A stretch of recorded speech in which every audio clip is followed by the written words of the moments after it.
bonjour et bienvenue. Deuxième journée de live de fortification. Pour ceux qui étaient là hier matin, j'ai fait mon premier live de fortification parce que j'étais inspirée par la grâce de Dieu, par son appel tout simplement. Au sortir de ma prière matinale, il m'a mis à cœur de fortifier quelqu'un qui a besoin d'être soutenu, qui a besoin d'être épaulé, qui a besoin de paroles, qui a besoin de réponses, qui a besoin de trouver auprès du Père un appui, un soutien. Et nous, enfants de Dieu, c'est notre rôle de partager la grâce de l'Éternel, de parler de lui, de nous aider les uns les autres. Hi, Be Unique. How are you? Voilà, donc aujourd'hui, je vais partir évidemment des Écritures, parce que c'est toujours important de s'appuyer sur les Écritures. Donc Pierre 5,10 nous dit, quand vous aurez souffert un peu de temps, quand vous aurez un peu souffert, voilà, le Dieu de toute grâce qui vous a appelé à sa gloire éternelle dans le Christ, vous rétablira lui-même, vous affermira, vous fortifiera, vous rendra inébranlable. Je vais relire ce verset pour ceux et celles qui viennent d'arriver. Donc on parle de ce verset de Pierre, donc de ce livre de Pierre, versets 5 à 10. Quand vous aurez un peu souffert, parce que les versions sont différentes, c'est pour ça. Quand vous aurez un peu souffert, le Dieu de toute grâce qui vous a appelé à sa gloire éternelle dans le Christ, donc en Jésus-Christ, vous rétablira lui-même, vous affermira, vous fortifiera, vous rendra inébranlable. Cela veut dire en fait que sur cette terre, et ça les enfants de Dieu le savent, nous passerons tous par des épreuves difficiles. Nous passerons tous par des secousses. Nous serons secoués. Nous serons bousculés. Nous rencontrerons chaque jour, tous les jours que Dieu fait, nous rencontrerons des difficultés. Nous vivrons des souffrances en fait. Donc ça, c'est pas épargné. Personne n'y échappera. On passera tous par des moments difficiles. On passera tous par des secousses, par des turbulences. J'aime bien utiliser le terme turbulence. Donc c'est inévitable. On passe tous par là. Enfants de Dieu, toute personne qui n'a même pas accepté Dieu dans sa vie, ce n'est pas grave, tu passeras quand même par là, parce que c'est un peu le parcours d'un humain tout simplement. Donc nous passerons tous par des moments de secousses, nous passerons tous par des difficultés et par des épreuves difficiles qui vont parfois nous bousculer, tout simplement. Sachez qu'il n'y a rien d'anormal à cela. Il n'y a rien d'anormal de passer par ces difficultés-là. Il n'y a rien d'anormal d'aller d'épreuve en épreuve, de souffrance en souffrance. Il n'y a absolument rien d'anormal. C'est tout ce qu'il y a de plus normal pour un enfant de Dieu. C'est tout ce qu'il y a de plus normal pour un enfant de Dieu. C'est tout ce qu'il y a de plus normal, j'ai envie de dire, pour un humain. Le passage de la souffrance. Le passage de la souffrance. Dans chaque étape de nos vies, nous passons par des moments difficiles avant finalement de vivre des moments beaucoup plus heureux, des moments de bonheur. Des moments où effectivement on est en joie au quotidien. Mais avant d'expérimenter cette joie, tu passeras par la souffrance. Parce que c'est une direction de vie qui nous est imposée en quelque sorte. En ayant cette couche charnelle d'humain, nous passerons par la souffrance. C'est un fait, c'est établi, c'est biblique. Mais je veux dire à la personne qui souffre aujourd'hui, je veux dire à la personne qui n'en peut plus de ses souffrances, je veux dire à la personne qui est vraiment fatiguée, totalement fatiguée d'aller de souffrance en souffrance, d'épreuve en épreuve, de difficulté en difficulté. de douleur en douleur. Je veux dire à cette personne de ne pas s'inquiéter. Parce que c'est vrai que la souffrance fait partie de l'expérience humaine, mais il n'y a pas que la souffrance, fort heureusement. Cette souffrance, elle est établie, mais elle n'est pas faite pour durer toute la vie. C'est un moment de passage. Et c'est vrai que cette souffrance arrivera à certains moments de nos vies, mais à chaque fois qu'elle survient, il faut savoir que c'est pour un temps. C'est un moment de passage. J'appelle ça comme ça, un moment de passage. Et dans les Écritures, il est dit, quand vous aurez souffert, quand vous aurez un peu souffert, un peu, vous voyez, tout est dit, un peu souffert. Donc ça ne veut pas dire que vous êtes condamné à vivre la souffrance horrible jusqu'à la fin de votre vie, non. À des moments spécifiques de vos vies, de nos vies, parce que je suis aussi là-dedans, nous passerons des moments de souffrance. Mais c'est un petit temps, juste un peu. Donc après que vous aurez souffert un peu de temps, Dieu lui-même, donc celui qui vous a appelé, le Dieu de toute grâce, donc par lui que découlent toutes les grâces du monde, toutes les faveurs du monde. Tu passes par la souffrance, mais il faut savoir que Dieu permet cette souffrance parce qu'il a préparé quelque chose de puissant devant. Dieu permet que tu passes par ces moments difficiles parce qu'il sait ce qu'il a prévu pour toi plus tard, au sortir de cette souffrance. Après la pluie, le beau temps, ce sont des choses qu'on connaît. Donc, une souffrance temporaire, parce qu'elle ne dure qu'un petit temps, après que vous aurez souffert un peu de temps, le Dieu de toute grâce, qui vous a appelé à sa gloire éternelle dans le Christ, donc en Jésus-Christ, vous rétablira lui-même. Et c'est là que commence tout doucement la sortie de la souffrance. On va tout doucement s'acheminer vers la sortie. Donc la fin de ce moment de souffrance, la fin de ce passage, d'accord? De ce moment difficile, de ce moment de bousculade, de ce moment de turbulence. Donc c'est Dieu lui-même qui, une fois qu'il aura décidé, qu'il estime que ce petit temps a assez duré. Et il faut savoir que l'évaluation de ce temps-là n'est pas la même selon qu'on soit, nous, humains, et aux yeux de Dieu.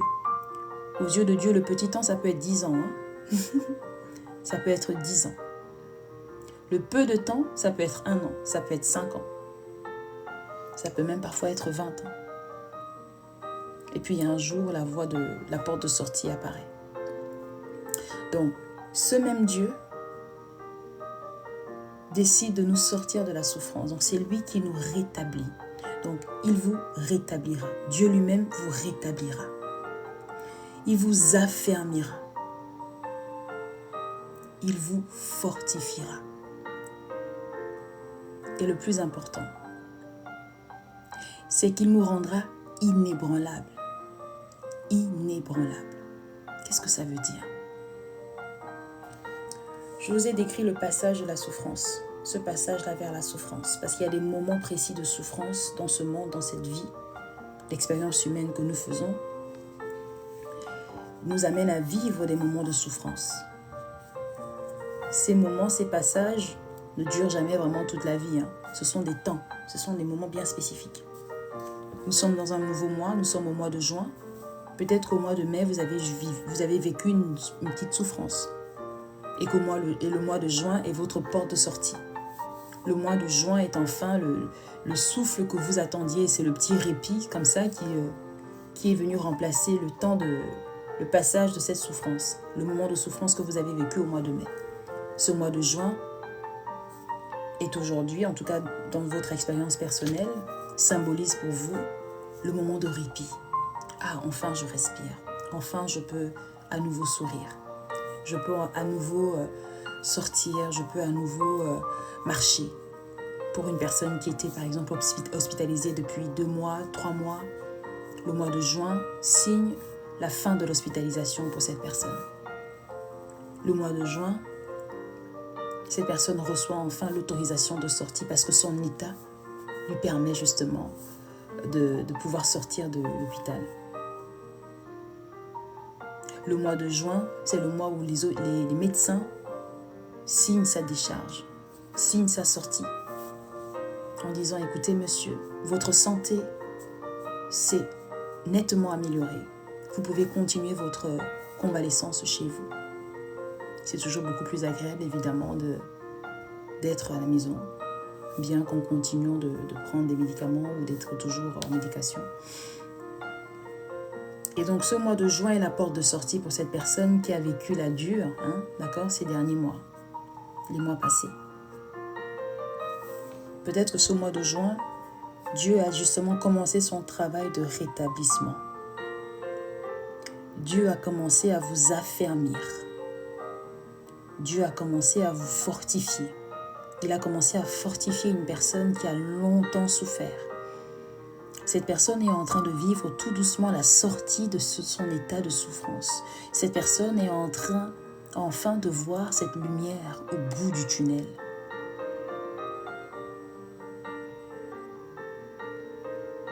Parce qu'il est temps maintenant d'expérimenter autre chose que la souffrance. Puisque la souffrance est censée durer un petit temps. Et après la souffrance,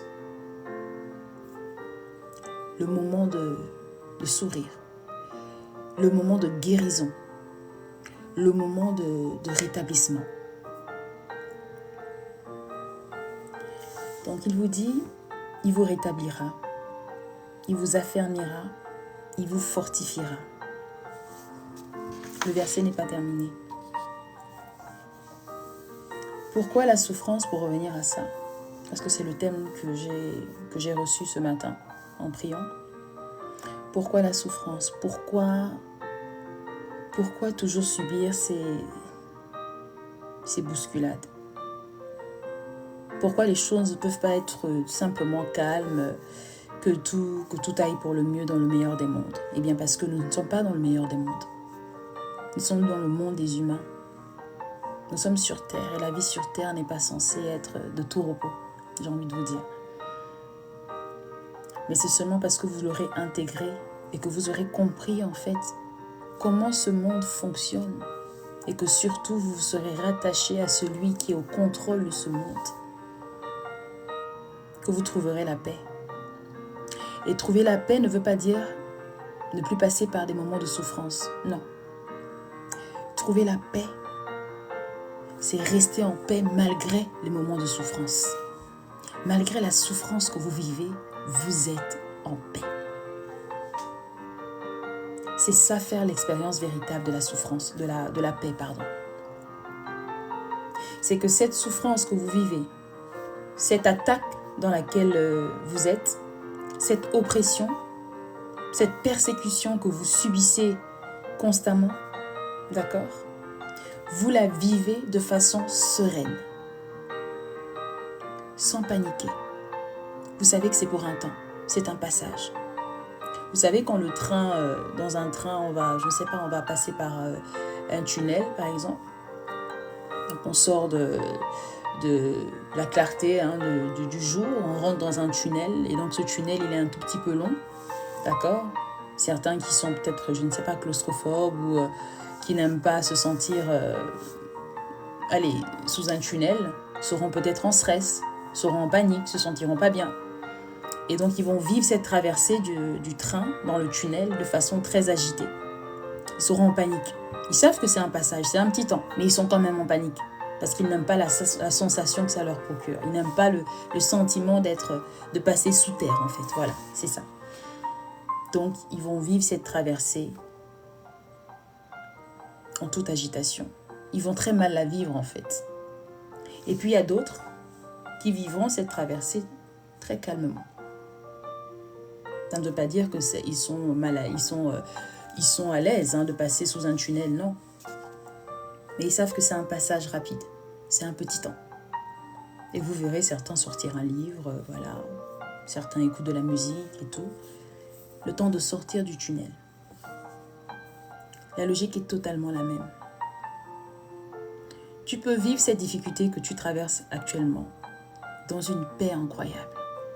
Une paix qui est parfois, qui une paix qui se fait ressentir. C'est-à-dire que cette paix, elle est tellement ancrée en toi que même les personnes qui traversent cette même souffrance dans laquelle tu es vont la ressentir et vont tout doucement intégrer cette paix et mieux traverser ce moment difficile. Donc tu vois que ton attitude, l'attitude que tu as au moment de la traversée de cette difficulté, de la traversée de cette épreuve, peut impacter ton entourage, peut avoir un impact positif. Dans ta paix, dans le fait que tu aies compris en fait le message de Dieu, dans le fait que tu aies compris qu'au final, malgré cette souffrance, tu seras secouru. Il y a des personnes que tu vas aider, il y a des personnes que tu vas calmer par ton attitude, par ta compréhension du monde. Parce que si tu as compris le monde, si tu as compris en fait la parole de Dieu, c'est que tu as compris comment le monde y fonctionne. Et pour ça, tu as une longueur d'avance sur les autres en tout cas.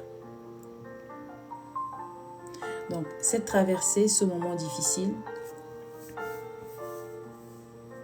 en ayant intégré la parole, en ayant compris comment Dieu fonctionne, en ayant compris en fait ce à quoi Dieu t'appelle, d'accord, ce à quoi Dieu te prépare, tu vivras cette expérience de la souffrance différemment. Tu la vivras différemment. Tu n'es pas obligé de la vivre dans les plaintes, dans les lamentations, dans les cris, dans l'agitation. Non. Un enfant de Dieu ne s'agite pas. Un enfant de Dieu ne se plaint pas. Un enfant de Dieu ne panique pas. Parce que la plainte, les lamentations, la panique, la peur ne sont pas de Dieu. C'est tout. C'est aussi simple que ça. Cela ne vient pas de lui. Le Dieu que nous prions, le Dieu qui nous accompagne sur cette terre, le Dieu qui nous a établis dans ce monde, c'est un Dieu de paix. C'est un Dieu qui ne panique jamais. Et donc cette sérénité, il nous l'a transmise à travers l'Esprit Saint qui est en nous, à travers cette partie de lui qui est en nous. Et c'est parce qu'il sait que cette partie saine de lui est en nous qu'il nous fait traverser ces moments difficiles en toute sérénité. On dit toujours que Dieu donne les combats les plus difficiles à ses soldats les plus vaillants. Ne vous étonnez pas de voir que certaines personnes traversent des moments extrêmement difficiles, extrêmement durs. Et vous vous dites, mais comment ils font? Comment elles font? Comment tu arrives à supporter ça? Comment tu arrives à rester dans cette énergie, dans cet environnement? Comment tu arrives à vivre cette maladie, par exemple? Il y a des gens qui ont le cancer partout dans le monde. Et il y en a qui réussissent à guérir du cancer. Il y a des gens qui ont des maladies extrêmement graves et qui réussissent à en guérir. Et puis il y a d'autres qui sont démunis financièrement, qui vivent dans un état de pauvreté extrême. Un état de pauvreté extrême. Et qui sont dans des pleurs, dans des lamentations incroyables. Puis il y a une autre tranche qui vit la même pauvreté extrême, mais dans le sourire, dans la bonne humeur, dans la paix comme on dit. Dans le sourire et la bonne humeur, non pas parce que, étant défaitistes, mais simplement parce que peut-être à côté, ils se battent. Ils se battent comme ils peuvent pour s'en sortir. Et parce qu'ils y croient. Ils croient qu'au bout de cette galère, il y a une porte de sortie. Et que cette porte de sortie les aidera à rentrer dans une nouvelle étape de leur vie, qui est l'étape finalement de la reconstruction, qui est l'étape de l'abondance, qui est l'étape de l'établissement. Donc c'est vraiment en fonction de la lecture que vous avez de la parole, de ce que vous croyez. Aux gens qui croient en Dieu en tout cas,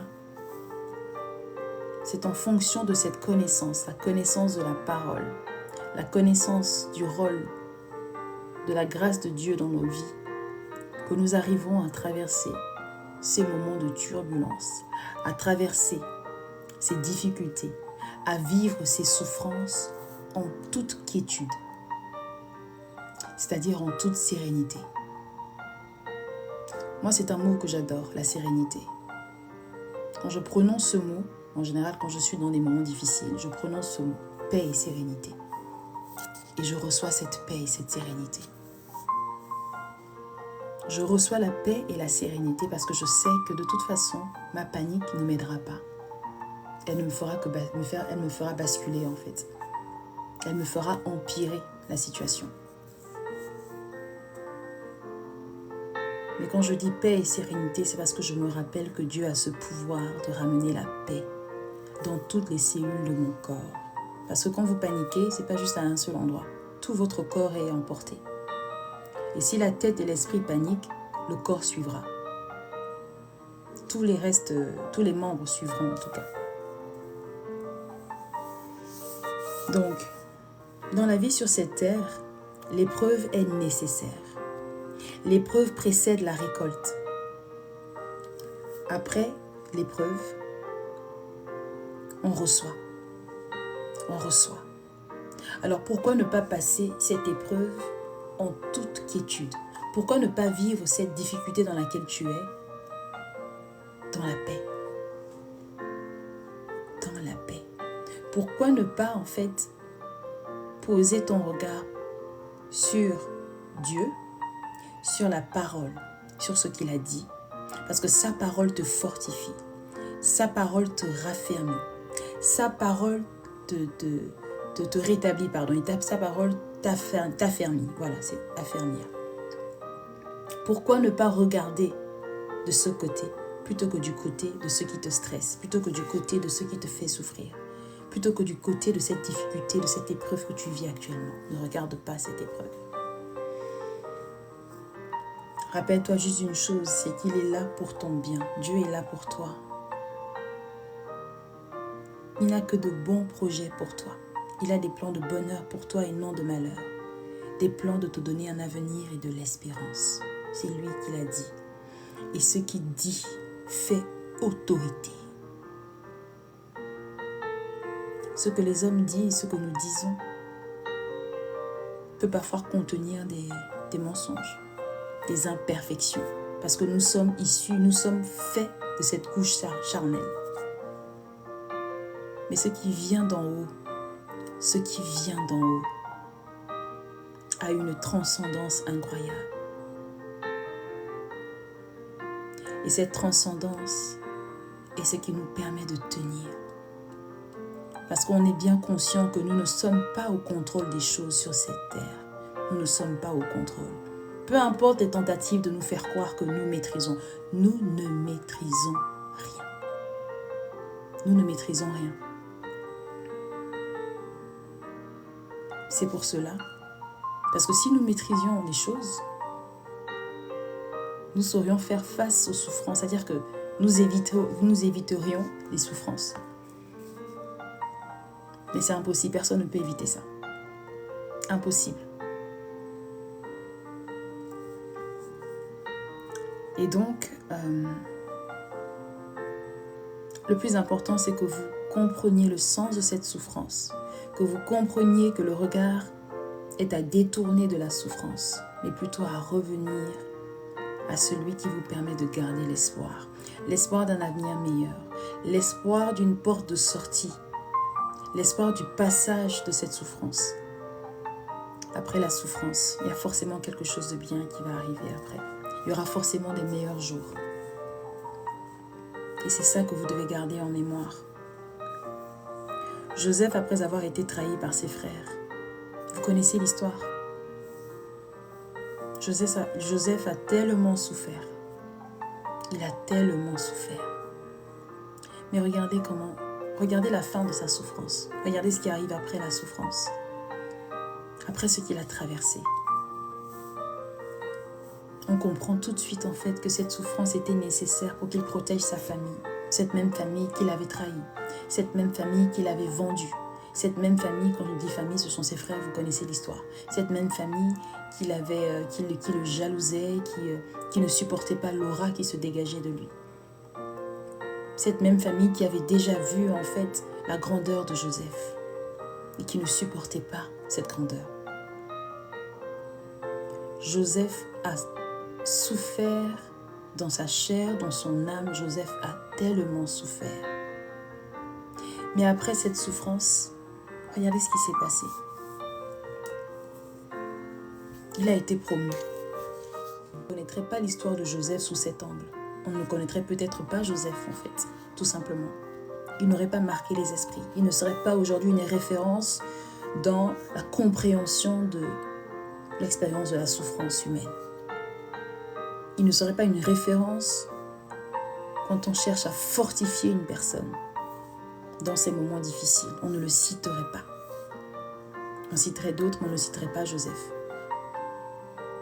Parce qu'il serait resté dans son petit cocon familial, aimé par son père, ses parents, sa maman, ses frères et sœurs. Mais c'est parce qu'il a fait l'objet de la détestation de ses frères, d'accord, qu'il a été jeté dans un gouffre, qu'il a donc fait l'expérience d'une souffrance extrême, qu'il a pu devenir le Joseph qu'on le connaît aujourd'hui. Joseph, en tout cas, la grandeur de ce Joseph-là a été construite par son histoire avec la souffrance. Donc, l'épreuve précède la récolte. L'épreuve se décline sous plusieurs angles, plusieurs aspects. Tout dépend. Nous ne sommes pas tous les mêmes, donc chacun vit des difficultés différentes. Et peut-être que ce que toi tu supportes, que toi tu vis aujourd'hui, moi je ne pourrais pas le vivre. Personne d'autre ne pourrait le vivre. Mais c'est parce que Dieu sait que toi tu peux le vivre, qui te fait passer par cette souffrance. Tout simplement. Donc il ne sert à rien de dire mais pourquoi moi je souffre plus que les autres? Tu souffres plus parce que tu as peut-être une capacité supérieure, d'accord, de porter cette souffrance. Et seul Dieu le sait. Seul Dieu le sait. Cette maladie que tu as en toi, si on la donne à quelqu'un d'autre, si on la donne par exemple à Ferdi, peut-être que Ferdi ne survivra pas. Je ne te le souhaite pas, hein, Ferdi, c'est un exemple. Si on la donne à Danichou, peut-être que Danichou ne supportera pas ça. Mais si toi tu es passé par là, c'est parce que Dieu a une histoire bien précise et différente pour toi. Donc, ne perds pas ton temps à te questionner sur le pourquoi de cette souffrance. Utilise cette énergie et ce temps pour demander la fortification de Dieu. Pour lui demander de te donner la force de supporter cette souffrance. Parce que c'est ça qui compte. Que tu tiennes bon durant cette souffrance, ce passage de la souffrance. Parce que c'est un temps, c'est un passage. Ça ne dure pas toute la vie, la souffrance. Qui te fortifie. Coucou Brenda. Qui te fortifie. Parce qu'après cette fortification, d'accord, tu rentreras dans une phase d'accalmie. Dans une phase où, enfin tu peux souffler. Enfin tu peux te permettre d'espérer mieux. Enfin ça va.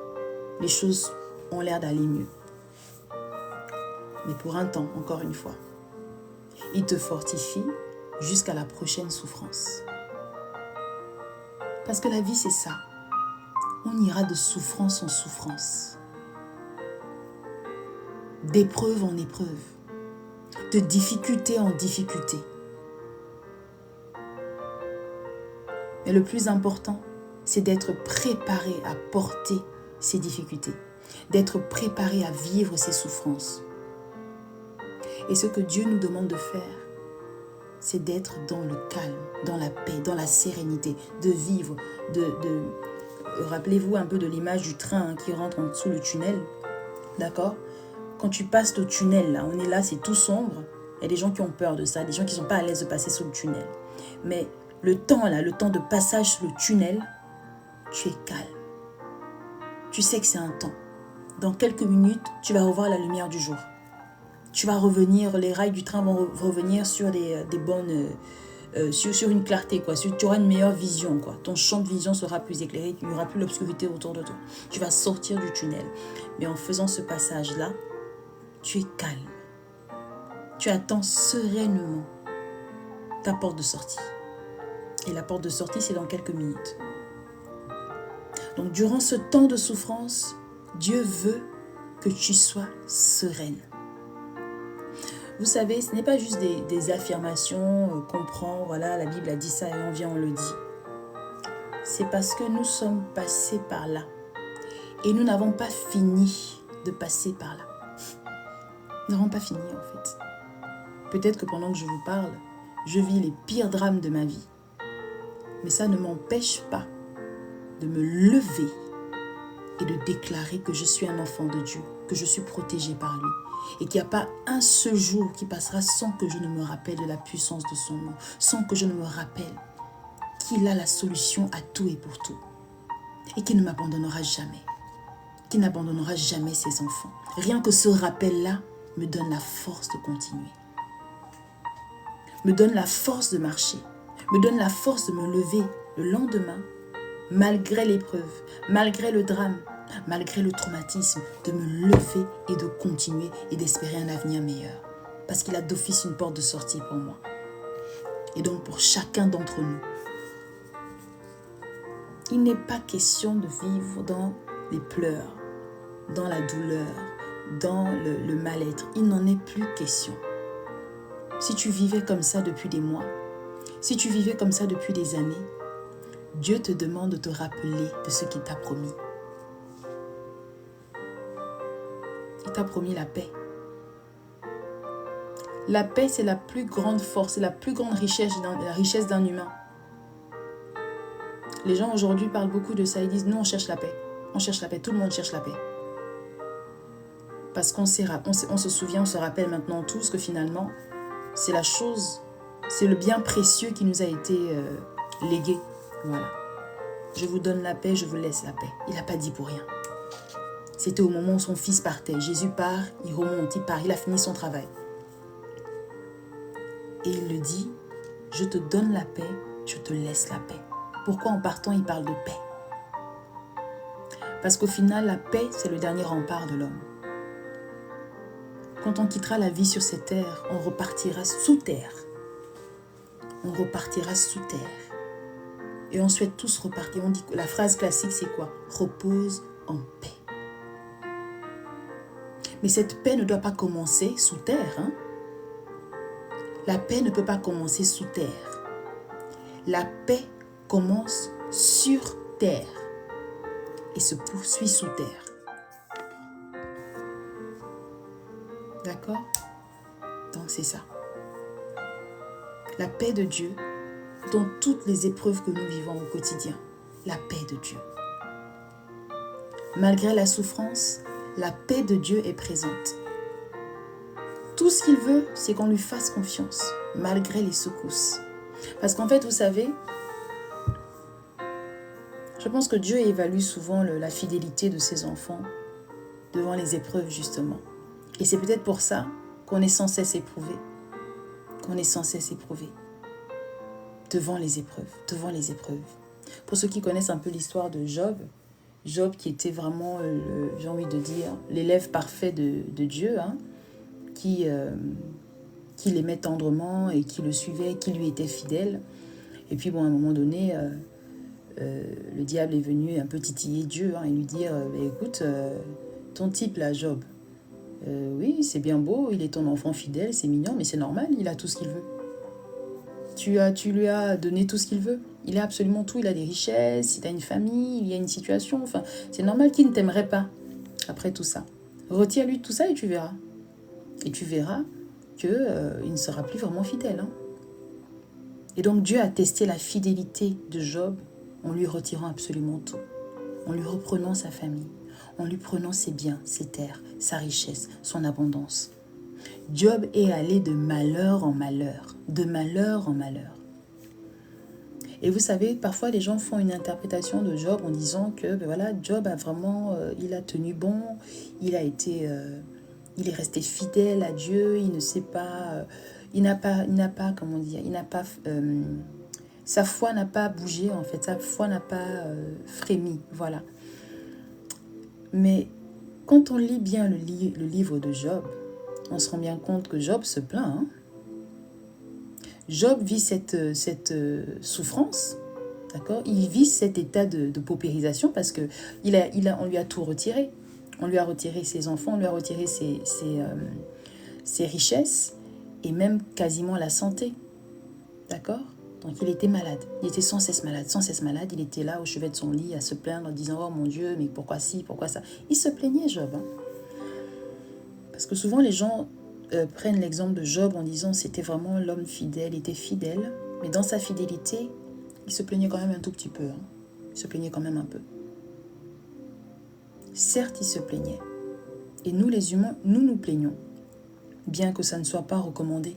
Nous nous plaignons parce que nous sommes humains. Donc nous nous plaindrons toujours. Malgré ça, Dieu lui a été fidèle parce que Job est resté quand même fidèle à lui. Job est resté fidèle à Dieu. Donc, Dieu teste la fidélité de ses enfants à travers les épreuves. Parce que ça ne peut pas toujours être rose en fait. Ça ne peut pas toujours être magnifique. Ça ne peut pas toujours être le bonheur plein. Non, ce n'est pas possible. Parce que de toute façon, on quittera la terre. Donc il y aura un moment où on va pleurer. On va se séparer. On va partir. Il y aura un départ. Il y aura une fin. En attendant, pendant tout le long, jusqu'à la demeure ultime, Dieu va tester notre fidélité. Il va la tester. Et cette fidélité est très fluctuante en fait. Hein. Ça varie. Ça varie en fonction des conditions dans lesquelles on vit. Ça varie en fonction de ce qu'on a. Ça varie. Mais vous savez quoi? Cette fidélité ne devrait jamais varier. Quand on est un enfant de Dieu, qu'on a accepté Dieu dans notre vie, on a décidé de faire de lui notre priorité et de lui accorder toute la place nécessaire et la fidélité. Cette fidélité, elle se donne à vie. À vie. On dit que le père de la foi, c'est Abraham. Abraham, parce qu'Abraham, c'était quelqu'un de... Abraham, Dieu lui dit, saute à gauche, il va sauter. Saute à droite, il va sauter. Abraham ne se posait pas de questions. Hein. Abraham, c'est pour ça qu'on le décrit comme le père de la foi, parce qu'il a été en tout cas une figure importante de l'obéissance à Dieu, de l'obéissance à la parole de Dieu. Quelles que soient les difficultés, parce qu'Abraham a aussi vécu en souffrance.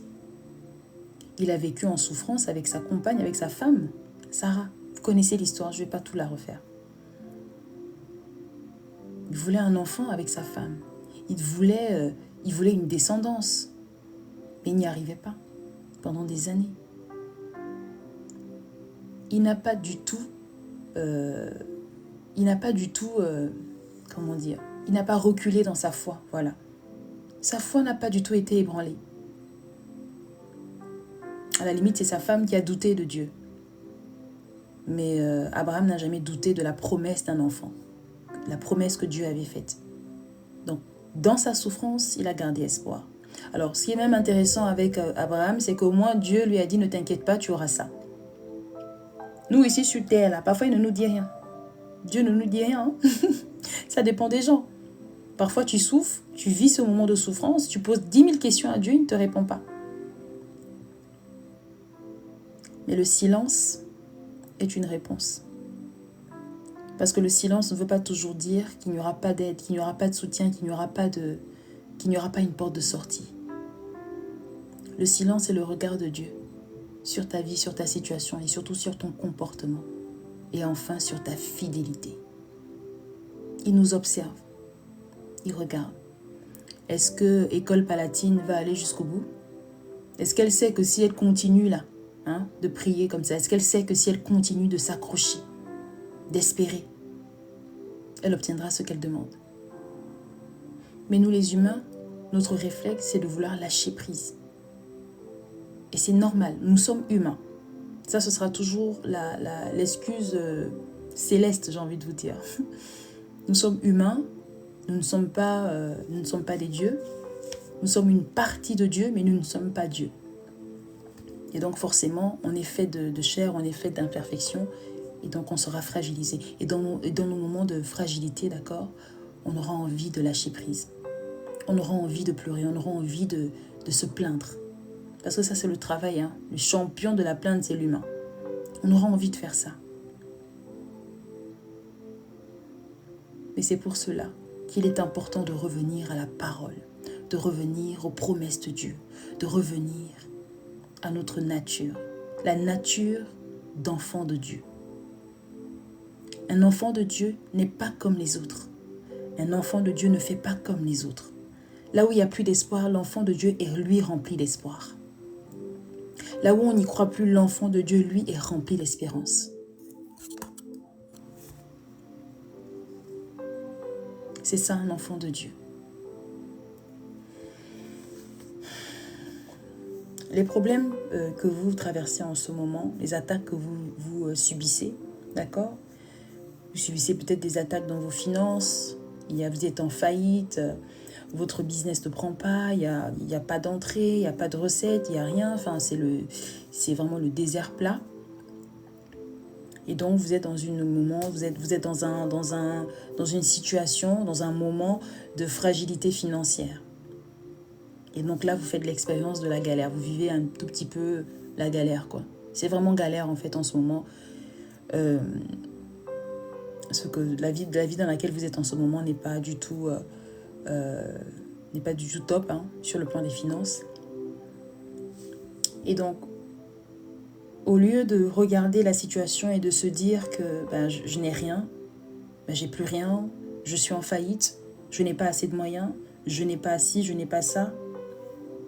Pourquoi ne pas se dire que Dieu vous fait passer par cette situation de malaisance financière, d'accord, pour que vous preniez conscience de l'importance de préparer votre richesse, de l'importance de trouver des stratégies financières pour préparer votre avenir, pour que vous ne soyez plus jamais dans le manque, pour que vous viviez dans l'abondance, pour que votre futur soit fait d'abondance, parce que vous n'avez plus jamais envie de traverser ce moment difficile.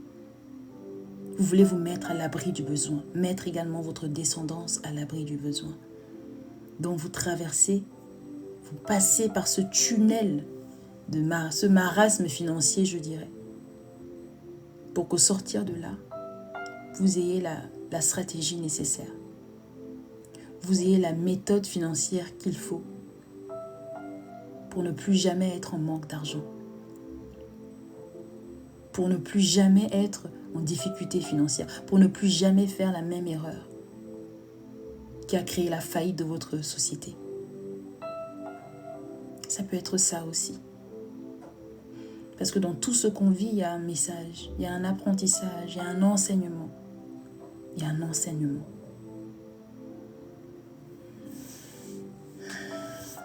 Je vais finir par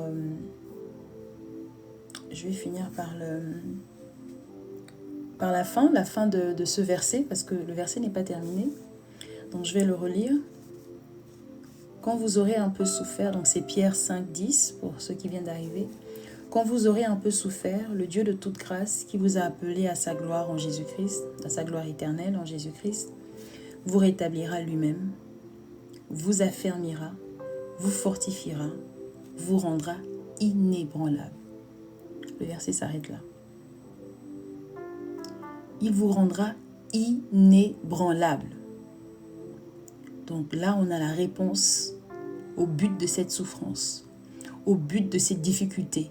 Le but, bonjour joli pulchin, le but de cette difficulté que tu traverses, le but de tout cela, c'est que tu sois rendu inébranlable.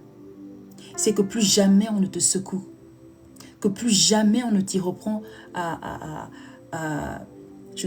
tomber et à rester par terre. Non, plus jamais ça. C'est que tu sois rendu inébranlable. Donc cela veut dire quoi? Ça ne veut pas dire que plus jamais tu ne souffriras. Hein? Ah non, ça personne ne peut y échapper. On va tous souffrir. Mais si dans cette souffrance, tu es rendu inébranlable, cela veut dire que tu es mieux préparé à porter la prochaine souffrance. Parce que la prochaine souffrance, t'inquiète pas qu'elle est au carrefour, elle t'attend. C'est pour que lorsque tu vivras une nouvelle épreuve, que tu traverseras une nouvelle épreuve, tu la surmonteras, d'accord? En toute sérénité. Je reviens avec ce mot, sérénité. Quand on est rendu inébranlable, ça veut dire que les difficultés de la vie ne nous affectent plus. Ça ne nous affecte plus. Nous avons été fortifiés. Nous avons été rétablis par Dieu. Nous avons été affermis. Et nous sommes rendus inébranlables. Donc quand tu es inébranlable, cela veut dire que plus rien ne peut te mettre à terre. Quand bien même tu te retrouves à terre, mentalement, spirituellement, psychologiquement, tu es inébranlable. En étant à terre, tu es déjà en train de chercher des solutions pour sortir de là. Tu n'es pas à terre en train de te morfondre. Tu es à terre en train déjà d'établir des plans de sortie. Parce que tu es inébranlable. Et que tu as compris que cette souffrance, toutes ces difficultés, tous ces problèmes qu'il y a autour, pour moi, ce sont des mirages. C'est rien ça. C'est pour t'embrouiller l'esprit, pour t'embrouiller la tête. C'est pour te ramener à un état passé, c'est-à-dire les plaintes, les lamentations. Alors que quand tu es rendu inébranlable, la prochaine expérience traumatisante qui arrive, la prochaine souffrance, la prochaine étape, la prochaine difficulté qui se présente devant toi, tu la regardes et tu dis « Ok, je suis prête à rentrer à nouveau dans ce passage de souffrance. » Parce que c'est le nouveau moment de souffrance. La vie, elle est faite comme ça. Il y a des temps d'accalmie et puis il y a des temps de secousse. Donc, on est rendu inébranlable pour vivre en toute tranquillité les moments de secousse. On est rendu inébranlable pour vivre cette vie, d'accord, dans la paix. Quand on a la paix, c'est qu'on est inébranlable. D'accord? Quand on a la paix, c'est qu'on est inébranlable. Merci beaucoup, Julie Puche. Si vous pouvez juste tapoter le live, du coup, comme ça va booster un peu les personnes à venir, etc. Donc, c'est important, effectivement. J'oublie toujours de demander de tapoter parce que, voilà, je préfère me concentrer sur la parole. Mais si vous pouvez le faire naturellement, ce serait vraiment super. Donc, vous voyez que cette nouvelle couche que vous avez au sortir de cette souffrance, cette nouvelle identité, non seulement vous êtes enfant de Christ, d'accord, vous êtes rendu inébranlable parce que vous êtes enfant de Christ.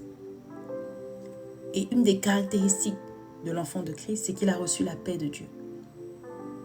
On a la paix. On est inébranlable. Parce qu'on est inébranlable, on a la paix. Donc, malgré la souffrance, tu as la paix. La paix t'accompagne durant la souffrance parce que tu es inébranlable. Et tu sais que cette souffrance ne va pas te bousculer. Tu es inébranlable. Donc, on ne peut pas te faire basculer. C'est fini là. Tu as été rendu inébranlable. Donc, cette nouvelle épreuve que tu subis maintenant, elle ne peut pas t'atteindre. Elle ne peut pas t'atteindre. Tu es inébranlable. Il faut le dire. Écrivez-le en commentaire. Inébranlable, inébranlable, inébranlable. C'est le mot que je voulais vous partager ce matin. Parce que lorsque je me suis réveillée ce matin, j'ai fait ma prière. Donc, je me réveille très très tôt. Autour de 5 heures, je fais ma prière matinale. Et c'est ce mot qui chauffait dans ma tête là. J'entendais inébranlable, inébranlable. Je dis, comment c'est inébranlable? Je dis, ok, oui, je sais que, voilà, je connais le mot inébranlable, je connais un peu la relation avec Dieu autour de ce mot. Et je me disais, Seigneur, guide-moi vers un verset qui me parle de ça, qui dit inébranlable. Guide-moi vers ce mot, vers ce verset, guide-moi vers ce verset. Il m'a guidé vers Pierre. Et quand on entend Pierre, Pierre à la base, donc c'est le prénom, mais la pierre, c'est quelque chose de solide quand même. D'accord? Vous voyez un peu l'image? La pierre est quelque chose de solide. La pierre est quelque chose qu'on ne peut pas casser en fait. La pierre est comme un rocher, c'est un roc. La pierre est inébranlable. Il m'a guidé vers Pierre. Je vous assure que, vraiment les amis, passez du temps dans la prière. Je dis bien que 100% des solutions que j'ai trouvées dans ma vie face aux problèmes que j'ai vécus sur cette terre, avec le temps de vie que Dieu m'a donné jusqu'à maintenant, toutes les solutions, je les ai trouvées par Dieu, par la grâce de Dieu, dans la prière. Et moi, j'aime ça, en fait. J'aime vraiment prier parce que c'est toujours là-bas que je suis inspirée, que je suis guidée. Même dans mon travail au quotidien. Si je sais pas, on me propose un projet et que je dois, je ne sais pas, je dois montrer une maquette sur tel aspect du projet, etc. Je prends ça. Je m'en vais avec ça dans la prière. Quand je sors de là, j'ai trouvé l'idée. Parce que la parole de Dieu est un champ de création. C'est un champ de possible. Tout nous est donné gratuitement. Tout est là. J'ai eu des maladies graves dans ma vie où on m'avait déjà pronostiqué une fin, voilà. On m'avait vraiment, c'était dit, bon mademoiselle, les chiffres sont pas bons, hein. Le pronostic vital peut être engagé à tout moment. J'étais en soins intensifs. Et j'étais là, je me regardais, je me disais, mais c'est pas possible, je ne peux pas partir comme ça, Seigneur. Je n'ai même pas encore fait la moitié de ce que tu veux que je fasse. Et je ne m'accrochais qu'à une seule chose, la foi. La foi, la foi. Je disais à Dieu, Seigneur, tu vois ce personnel médical là. Quand je les vois là, pour moi, ce n'est pas des humains, ce sont tes anges. Seigneur, ce sont tes anges que tu as envoyés afin qu'ils me secourent, afin qu'ils m'aident. Qu'il m'aide à extraire ce virus-là, cette maladie qui est en train de vouloir finir avec moi. Parce que tu n'as pas encore fini. Seigneur, je refuse. Je sais que tu n'as pas encore fini. Tu as tellement mis de choses en moi, je dois les partager. Et tu l'as dit. Tout ce que Dieu a mis en nous, en chacun de nous, tout ça doit être utilisé à la gloire de son nom. Le temps que chacun de nous perdons dans les futilités de ce monde, c'est le temps raccourci de ce qu'il nous reste à faire. Et je disais à Dieu, vraiment, tu ne peux pas m'enlever de la terre alors que j'ai enfin compris pourquoi je suis née. J'ai enfin compris ce que je dois faire. C'est pas possible. Et donc, je me raccrochais à ça. Je me rappelle de ce moment-là, c'est incroyable. J'étais en soins intensifs et puis il y avait donc les infirmières et infirmiers qui me demandaient d'enlever tout ce que j'avais sur moi. Bon, évidemment, moi, je ne pouvais rien enlever parce que j'étais paralysée. Donc, c'est eux qui enlevaient mes habits, mes vêtements, ils m'ont enlevé mes bijoux, etc. Et je leur ai juste demandé, j'ai demandé à une infirmière que pendant l'opération, pendant ce qu'ils seront en train de faire, parce que moi, je serais forcément dans les vapes, faites en sorte que mon chapelet, ma croix, là, reste dans ma main. Que ça reste comme ça dans ma main. Je ne veux pas la perdre. Je veux rester accrochée à ça, même si c'est un objet. Après, voilà, c'est pas, j'en fais pas une idole, mais symboliquement, j'avais besoin de voir ce crucifix. Et cette infirmière m'a tenu la main tout au long de cette opération. Et à un moment donné, j'ai senti que le crucifix allait tomber. Elle l'a rattrapé, elle me l'a remis et elle l'a remis dans ma main. Et je priais dans mon cœur, je priais.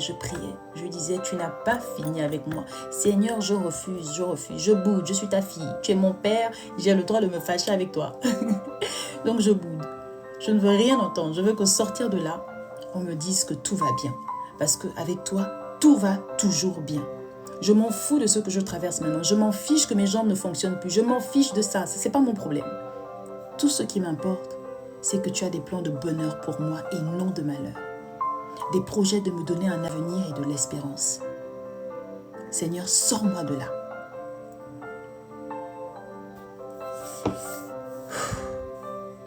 Et donc, malgré tous les pronostics et tout le diagnostic négatif qui avait été fait contre ma santé, je suis sortie des soins intensifs 4 jours après, alors qu'on estimait que j'allais y rester au moins 1 mois. Donc 4 jours après, je suis sortie de là. Et comme par miracle, j'ai envie de vous dire, mais c'est pas un miracle, moi je sais que c'est pas un miracle. C'est juste la grâce de Dieu, c'est tout. Mes jambes ont recommencé à fonctionner. Et j'ai été, en fait, on m'a mise en hospitalisation normale, on va dire. Donc, je passe des soins intensifs, parce que vous avez les soins intensifs, puis il y a les soins palliatifs, et puis il y a c'est quoi le terme là? Donc, oui, donc les soins palliatifs, c'est déjà la fin. Hein. Les soins intensifs, c'est bientôt la fin. Les soins palliatifs, c'est la fin, en fait. Voilà. Et Et en fait, donc j'ai été réintégrée en hospitalisation normale pour poursuivre maintenant tout doucement ma convalescence. Donc ceci pour dire, donc si je vous parle de ma vie, là que je m'assieds, là je parle de ma vie, on va pleurer ici nous tous ensemble. Mais j'ai sauté de joie, j'ai glorifié le nom de Dieu. Et c'est pour ça que je dis aux gens, parce que vous savez, nous les chrétiens, on est très attaqués en disant, voilà, vous priez une religion qui n'est pas de celle de nos ancêtres, etc. J'ai dit, ok, dites ce que vous voulez, tout ce que je sais, c'est que quand je suis face aux difficultés de ce monde, quand je traverse, quand mon âme et ma chair sont confrontées aux souffrances de la vie, vous n'êtes pas là. Il y a une seule personne qui est là. Et elle est en haut. C'est lui qui voit toutes les étapes, qui établit tout. Et qui sait exactement comment les choses vont se passer. Et qui vient me fortifier dans ce moment de souffrance. Donc vous pouvez dire tout ce que vous voulez. Mais personne ne pourra enlever l'expérience que moi j'ai vécue. L'expérience que beaucoup d'enfants de Dieu ont vécue. Et c'est ça qui compte parce que c'est ça qui reste. Ces expériences-là pour témoigner de la grandeur de Dieu. Pour témoigner de la force, de la puissance de Dieu dans nos vies. Donc peu importe ce que vous allez traverser, mes amis, ne vous inquiétez pas. Ce sont des souffrances passagères. Ce sont des souffrances qui sont là pour vous aider, pour vous rendre inébranlable. Parce qu'au sortir de cette maladie, je pense que vous connaissez la suite, parce que je suis là devant vous. Plus rien ni personne ne peut m'ébranler. Parce que l'humain, c'est ça. L'humain a tendance à vouloir ébranler les autres. Alors que Dieu, il nous rend inébranlables. Donc l'humain qui veut t'ébranler, la situation dans laquelle tu es, qui veut t'ébranler, ne t'inquiète pas, cette situation ne vaut rien devant la force de Dieu. Parce que Dieu y répondra en te rendant inébranlable. Inébranlable. Garde bien ce mot en tête. Quand tu vis une souffrance, une difficulté, quand tu es face à un doute, quand tu es dans un moment de faiblesse, dis-le, inébranlable. Je suis inébranlable. Je suis inébranlable.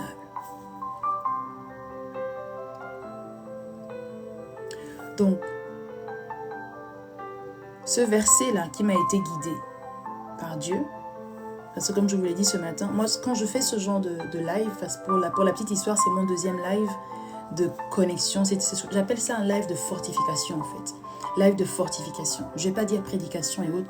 Pour moi, c'est de la fortification. Parce que Dieu m'a montré et me montre tous les jours que nous sommes en souffrance. Que ça saigne dans nos cœurs. Et qu'il faut consoler, qu'il faut qu'on se console et qu'on se soutienne les uns les autres.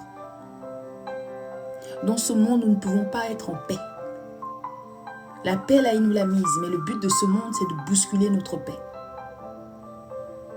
Donc, il faut qu'on se soutienne les uns les autres. Il faut qu'on répande l'amour de Dieu dans nos cœurs et auprès des gens qui nous entourent. Il faut qu'on leur dise que nous sommes des enfants de Dieu et que notre rôle, c'est d'être des lumières parce que nous sommes la lumière du monde. Malgré l'obscurité dans laquelle tu te trouves, sache que tu es un enfant de Dieu et que tu es une lumière. Toi seul, tu vas éclairer ce tourbillon. Tu vas éclairer cette obscurité. Parce que tu es une lumière. Oui, hier quand je suis passée, mais juste à la fin de ton live. Merci d'être venu aujourd'hui, jolie Puche. Tu vas éclairer cette obscurité. Parce qu'à toi seul, tu vas éclairer le monde. Tu es un enfant de Dieu. Tout a été mis en toi. Donc, utilise cette souffrance dans laquelle tu es. Utilise cette difficulté, d'accord, pour recevoir la grâce. C'est une grâce. La grâce, c'est d'être rendu inébranlable. C'est le dernier mot de ce verset. Vraiment. Et je suis très, très, très contente. Je suis très heureuse. Parce que moi, mes lives, en tout cas ça, je ne prépare pas ça. Je finis de prier et pendant que je prie, j'entends. Les chrétiens, vous savez, les enfants de Dieu, là, quand on prie, tout est en ébullition, là. C'est la joie, il C'est une connexion qui est indescriptible à Dieu. Et il te donne il te souffle des mots, il te souffle des messages. Et quand on a le discernement, on sait voir, on sait comprendre. Et moi, j'ai entendu inébranlable. C'est comme hier, en fait, hier quand j'ai prié, pendant ma prière, là, j'ai ressenti le besoin de venir le faire en live. Et je me suis dit, mais comment ça en live? Non, non, non, non, non. Je n'ai pas envie d'être jugée. Je n'ai pas envie d'être taxée, d'illuminer, etc. Parce que moi, c'est ce qui m'a toujours un peu... ça m'a toujours fait hésiter, on va dire, à parler de Dieu partout. J'avais peur, en fait, qu'on me traite d'illuminée. Mais quand je suis passée par mes maladies bizarres, là, les maladies que j'ai eues, même dès l'hôpital, j'ai commencé à dire aux médecins, excusez-moi, merci, je sais que vous êtes des anges envoyés de Dieu. Bon, ils me voyaient comme une folle, mais bon. Et, attendez, look the puzzle piece into place. On me dit que le live va finir, ok. Donc je disais en fait que je criais, je disais, je sais que c'est Dieu qui vous envoie, vous êtes des anges envoyés du ciel, vous êtes des anges. Alors ils me regardent, ils disent, bon, elle est encore dans les vapes, c'est la morphine, voilà. Mais non, je le proclamais. Et je disais, merci Seigneur, parce que tu m'as sauvé. Comme tu m'as sauvé là, je vais aller parler de toi. Je vais parler. Dieu, il n'en demande pas plus. Il n'en demande pas plus. Il veut qu'on aille de témoignage en témoignage. Et c'est pour ça qu'on vit les épreuves. On vit les épreuves pour qu'au sortir de là, il y ait un témoignage puissant. Un témoignage qui va délivrer d'autres personnes qui sont en souffrance. C'est comme ça. Je vous ai dit, les enfants de Dieu, nous sommes une famille. Nous sommes une famille. Et donc, c'est à la chaîne comme ça. On se soutient mutuellement partout dans le monde. Toutes les expériences que nous vivons, ce n'est pas pour nous. Je n'ai pas traversé ces moments difficiles pour moi. Non. Je les traversé pour fortifier les autres. Parce qu'un des commandements divins, c'est de dire de nous aimer les uns les autres. Il nous dit, aimez-vous les uns les autres comme je vous ai aimé. Si on l'aime, c'est qu'on s'aime. Si on l'aime, si on aime Dieu, c'est qu'on s'aime. Le monde dans lequel on vit est rempli de haine. Et certains parlent même des temps de la fin parce qu'ils se rendent compte que voilà, il y a trop de signes qui étaient déjà expliqués un peu dans la Bible qu'on retrouve dans la vraie vie. Le monde dans lequel on vit est un monde de haine. Mais nous, enfants de Dieu, nous avons le devoir de répondre par l'amour. Nous avons le devoir de constituer l'armée de Dieu dont la force est l'amour.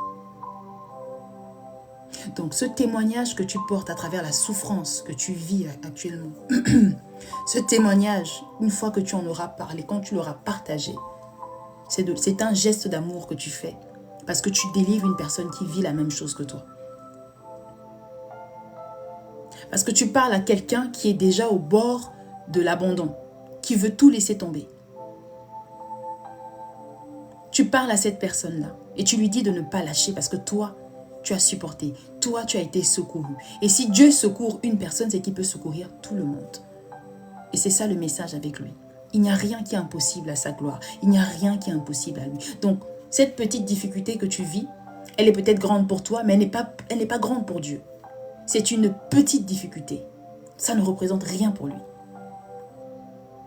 Donc, tu seras rendu inébranlable à travers cette difficulté, à travers cette maladie. Je connais une personne avec qui j'avais étudié il y a des années de cela. Je la suis, on n'est pas amis, on va dire qu'on est des connaissances.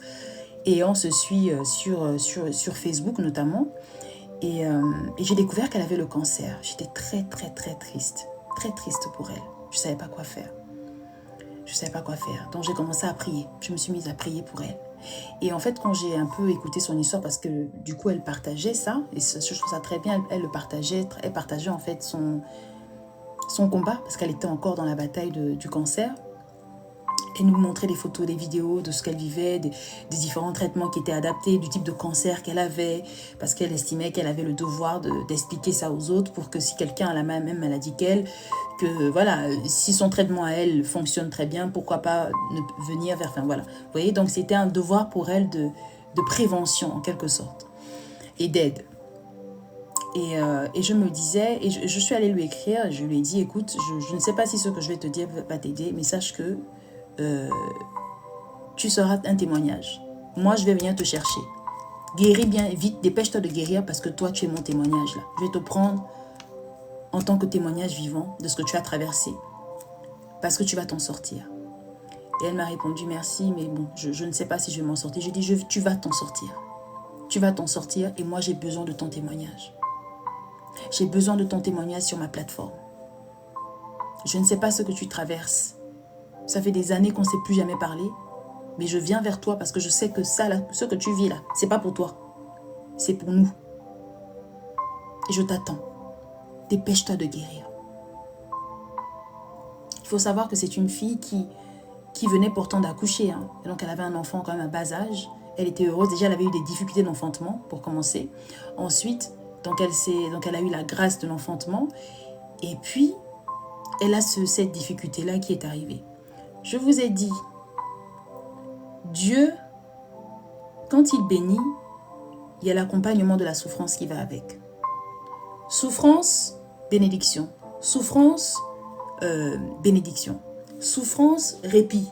C'est comme ça. C'est comme ça.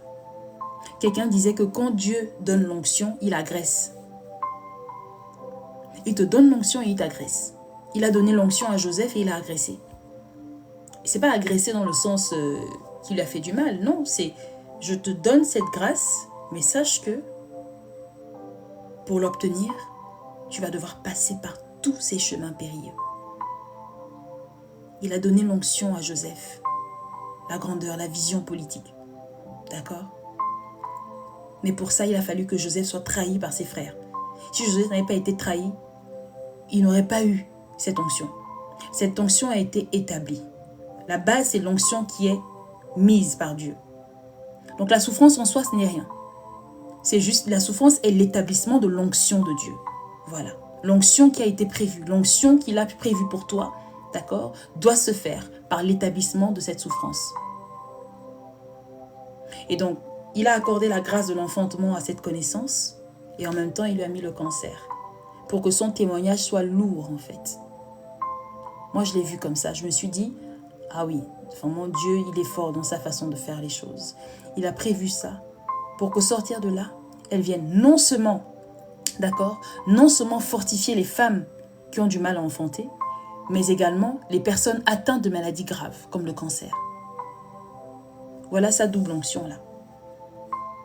Donc, qui dit double onction, dit double souffrance. Je vous assure que si vous avez comment dire, la clarté dans la lecture de la parole de Dieu, la vision, vous comprendrez très vite les choses qui vous arrivent. Vous allez les comprendre. Et vous allez apprendre à accepter. Parce que Dieu, avec Dieu, ce qui marche avec lui, c'est l'obéissance. Lui n'aime pas les rebelles. C'est l'obéissance. Avec lui, il faut être comme un enfant, bête là. On le suit. C'est tout. Mais comme on est humain, on aura toujours envie de contester, c'est normal. Il nous laissera contester parce que c'est un Dieu de liberté. C'est un Dieu qui donne toujours la possibilité aux gens de faire ce qu'ils veulent. Mais c'est une chose, c'est qu'après la contestation, là, il y a le retour à la réalité. Et il sait que tôt ou tard, on reviendra à lui. Donc, moi, pour cette matinée, c'était le message que je voulais partager. Mais ce message-là ne vient pas de moi. Ce message vient de la grâce de Dieu. Ça vient de la grâce de Dieu. Il veut dire à plusieurs personnes qui passent par des moments difficiles que le but de cette difficulté, le but de ces difficultés, parce qu'il y en a plusieurs, c'est la fortification et par-dessus tout, il veut vous rendre inébranlable. Vous devez intégrer le mot inébranlable dans vos vies pour avoir le réflexe de réagir très vite lorsque vous êtes face à une épreuve. Pour éviter de tomber dans les lamentations, dans les plaintes. Réagissez très vite. Dites-vous, je serai à nouveau rendu inébranlable. Je suis inébranlable.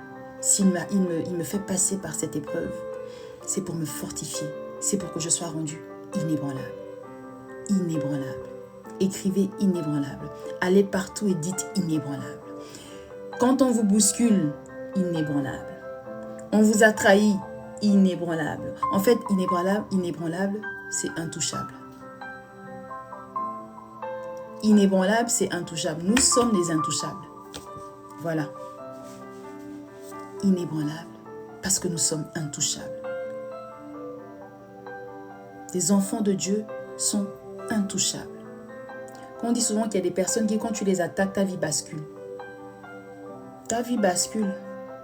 Tu allais attaquer un intouchable. Tu allais attaquer ce qu'on appelle les favorisés de Dieu, là. Voilà.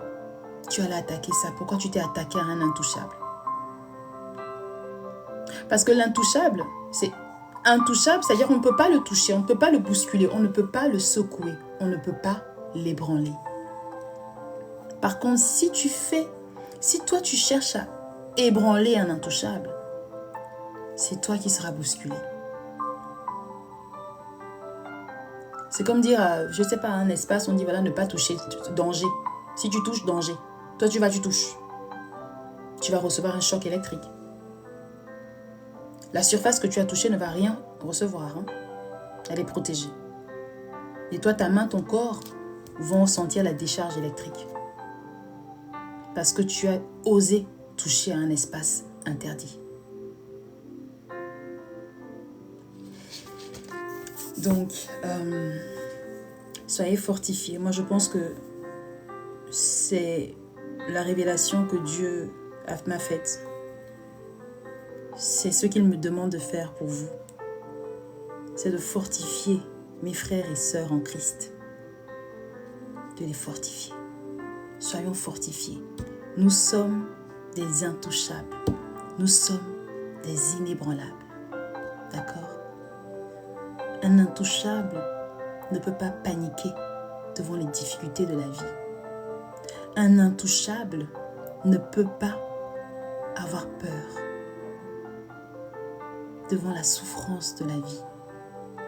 Un intouchable connaît son identité spirituelle. Tu es intouchable. Alors tu sais que tu peux avancer sereinement. Donc en toute sérénité dans ta vie. Parce que Dieu a mis des garde-fous qui vont protéger, qui vont te protéger, qui vont protéger ta vie, qui vont protéger ta descendance, qui vont protéger ta famille. Tu n'es pas seul, tu es un intouchable. Donc, au lieu de mettre ton énergie à essayer de voir qui t'attaque, qui te fait ci, pourquoi ta situation n'avance pas, reviens à ton identité spirituelle. Prononce-le et rappelle à quiconque qui tu es. Un enfant de Dieu. Et un enfant de Dieu est un intouchable. On ne peut jamais avoir peur. Jamais. Quel que soit ce qu'on vit, on n'aura plus jamais peur. Parce que des fois, il est là, il nous regarde, mais attendez, vous me faites honte, vous paniquez, alors que c'est vous qui êtes censé fortifier les autres, mais c'est vous qui avez peur. Il dit non, il y a un problème là. Donc il nous rappelle à l'ordre. Rappelez-vous qui vous êtes des héritiers du trône. Vous êtes mes enfants. Je vous ai établi prophète des nations. Je vous ai dit que vous aurez un avenir et de l'espérance. Je vous ai dit que vous êtes la lumière. Vous ne pouvez pas vous éteindre. Personne ne peut vous éteindre parce que vous êtes une lumière. Donc, que chacun de nous se rappelle de son identité spirituelle. Moi, il m'a dit que je dois fortifier. J'ai fui ça. Mais je lui ai dorénavant dit, je ne fuirai plus. Je vais faire comme Abraham. Si tu me dis de tomber à gauche, je tombe. Tu me dis de tomber à droite, je tombe à droite. Je ne vais plus te fuir, Seigneur. Je suis prête. Je ne vais plus le fuir. Bonjour Chandela. Donc, allons vivre cette nouvelle journée dans la paix, dans l'assurance que Dieu est avec nous, qui nous fortifie, qui nous appelle à reprendre notre place d'enfant de Dieu, qui nous rappelle à dire, à proclamer notre identité spirituelle, à savoir des intouchables, des inébranlables. Quand on dit que toute arme forgée contre nous ne prospérera pas, tout ça, ce sont des rappels en fait. Ce sont des rappels. Je pense que tout ce qui est fait pour nous protéger, ce sont des rappels. Parce qu'en soi, la protection, elle est déjà assurée. La protection, elle est assurée depuis là-haut. Depuis les coulisses célestes, la protection du Père sur ses enfants est assurée. Vous savez, moi, quand j'étais petite, parce que j'ai grandi avec mes grands-parents à la maison, j'avais mon grand-père qui était un homme vraiment adorable. Et avant d'aller à l'école, ce qu'il faisait souvent, enfin, pour la personne qu'il trouvait, parce que parfois on n'allait pas au même moment, avant d'aller à l'école, mon grand-père, il venait, il m'attrapait et puis il me bénissait en fait. Et quand il me bénissait, il me rappelait qui j'étais. Il dit, ma fille, bon, il me parlait en langue, là où tu vas à l'école, là, sache qui tu es.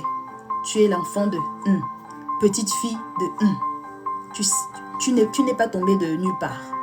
D'accord? Tu as un arbre. Tu as une généalogie. Tu as un nom. Tu portes mon nom. Va. Et rappelle-toi qui tu es. Si on veut t'embêter, rappelle-toi qui tu es. Mon grand-père, il me disait des choses comme ça. C'était incroyable. Aujourd'hui, j'ai compris. Ça fait sens. Ça fait sens pour moi. Parce que quand je me rappelais de qui j'étais, quand je me rappelais que je n'étais pas seule, que j'avais ma maman, j'avais mes parents, j'avais mes grands-parents, j'avais mes soeurs, j'avais mes frères, je me disais, osez me toucher, touchez-moi, osez. Donc on ne m'embêtait pas, quoi. Je faisais ce que j'avais à faire et je savais qu'au cas où on veut m'ébranler, il y a toute une armée derrière. Et ce que Dieu nous dit, c'est que son armée d'anges célestes est là avec nous. Il a déjà établi cette armée auprès de nous. Donc nous n'avons pas à nous soucier de pourquoi nous vivons cette difficulté. L'armée d'anges célestes est là pour travailler, pour nous protéger et pour nous rendre inébranlables. Parce que c'est en étant rendu inébranlable, d'accord, qu'on pourra continuer la route. On continue la route. Il nous fortifie pour qu'on continue. Il nous fortifie pour qu'on fortifie les autres. Donc c'est à la fois bénéfique pour nous, mais c'est surtout bénéfique pour les autres. Le général d'une armée, d'accord, ne peut pas fléchir. C'est lui la tête. Il est la tête. Si on coupe la tête, c'est fini. Les collègues là, les autres, des soldats, ils vont laisser, ils vont abandonner. Ils vont déserter le terrain, le champ de bataille. Le général d'une armée a le devoir de maintenir les troupes, de les soutenir, d'aller au front avec eux. Et que lorsque le moral de ces troupes est au plus bas, il leur rappelle qui ils sont. Tel, tu es un général de ceci. Tel, tu as tel bataillon. Toi. Donc tu n'es pas n'importe qui. C'est ce que Dieu veut qu'on fasse. Devant l'épreuve, qu'on se rappelle de qui nous sommes. Je suis enfant de Dieu. Je vais prendre un chandela. Voilà, je suis chandela. Je suis enfant de Dieu. Je suis béni de Dieu. Je suis favorisé de Dieu. Je suis inébranlable. Je suis intouchable. Seigneur, j'ai confiance en toi parce que tu m'as établi au trône. Ce sont des forces. Mais ce sont surtout des rappels. Parce que dans le monde dans lequel on vit, la distraction de ce monde-là, on oublie tout. On se laisse emporter par ces distractions. On se laisse emporter par les bêtises de ce monde. Et on oublie tout. On oublie l'essentiel. On oublie qui nous sommes. Donc on suit les autres. Alors que le propre d'un enfant de Dieu, c'est de ne pas suivre les autres. C'est d'être différent. C'est de faire la volonté de Dieu. C'est de suivre la voie de Dieu. Donc voilà, je pense que je vais m'arrêter là. Je vous remercie d'avoir été présent et je vais juste prier pour les personnes qui sont là et pour que nous soyons tous fortifiés, moi y compris. Père éternel, je te remercie d'avoir rendu ce moment possible. Je te remercie, Seigneur Jésus, d'avoir parlé à la personne que tu voulais. Cette personne qui traverse une difficulté. Cette personne qui est au bout, qui n'en peut plus, Seigneur. Tu lui as parlé ce matin et tu lui as rappelé qui elle était. Père éternel, accompagne tous ceux et celles qui ont besoin d'être fortifiés.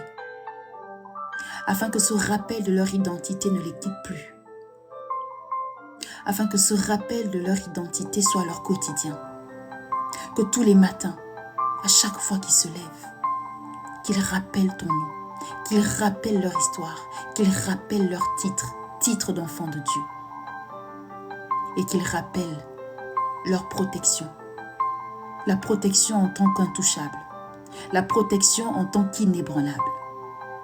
Père, merci de ramener la paix dans nos vies, la paix dans nos cœurs.